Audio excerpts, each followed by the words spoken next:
বাড়ি দামছে একটা ম্যাম সাহিদা ইমান সাহেবের কথা হলো তুমি সিঙ্গেল হয়ে যাওয়া লাগে, সিঙ্গেল হওয়ার ফিকিরে, সিঙ্গেল হওয়ার চিন্তায় তার সামনে তার মারে আলাদা একটা ঘরের ভিতরে দিয়ে দিলেন, ঝোপড়া ঘরের ভিতরে, যে ঘরের কোনো সাইজ বাইজ নাই।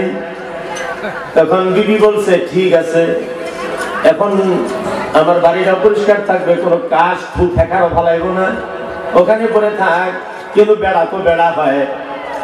ওই যে বাড়িতে তো খানা বানায় দেয় না, হোটেল থেকে কিছু খানা প্যাকিং করে মায়ের কাছে পৌঁছায় দেয়।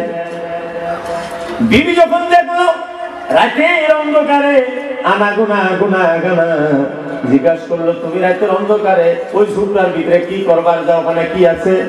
ওখানে কি আছে মানে আমার মা তোমার কথায় আমি জুদা একটা ঘরের ভিতরে রাখছি, কিন্তু মার এতে কিছু খাদ্য খানা দেওয়া লাগবে, না দিলে আমার মা টিকবে কিভাবে? তো এই যে